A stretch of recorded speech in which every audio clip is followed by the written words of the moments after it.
जिला मोड़ 14 मरले नदी जमीन है। शादा तली बलोच सबका है मैनो कब्जा कर गए नदीम का पोतरो। मेरे दो छोटे छोटे बच्चे हैं मेरा खामे दे मैनू कार कमा के देने वाला कोई नहीं।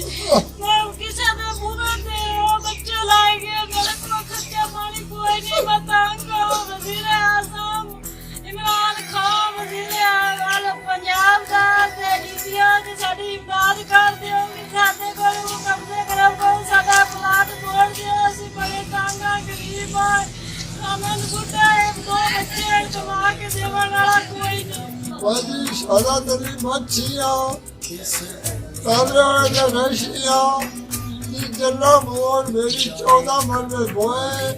शादा तली बलोच शादा का पोतरो नदीम एक उमरी अब्दुल्ला ए बंदे कब्जा करो पर ए नाजी मेरी जमीन पे कब्जा कर गए ने। जनाब साहब वजीर आला वजीर आजम इमरान साहब मेरी अपील है कि मैं गरीब नू ये जमीन लेके वापस दी जावे। मेरे सोने तुहाडा अल्लाह भला करे तुहाडे रब बच्चे दी हयाती करे। मैं गरीब बंदा कि मेरी ये बोए तो मैनू लेके दिलाओ। वाजी शादा तली मच्छिया ताबरे नशिया जिला मोड़ मेरी 14 मरले बोए।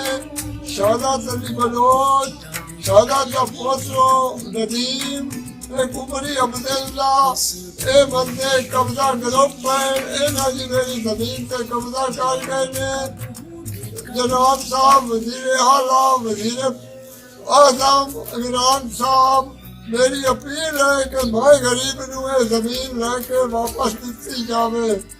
मेरे सोने तुहाडा अल्लाह भला करे तुहाडे रब बच्चे दी हयाती करे। मैं गरीब बंदा कि मेरी ये बोए तो मैनू लेके दिलाओ। तांदले वाले दे रमण वाले आ जिला मोड़ 14 मरले नदी जमीन है। शादा तली बलोच सबका है मैनो कब्जा कर गए नदीम का पोतरो। मेरे दो छोटे छोटे बच्चे हैं मेरा खामे दे मैनू कार कमा के देवन वाला कोई नहीं।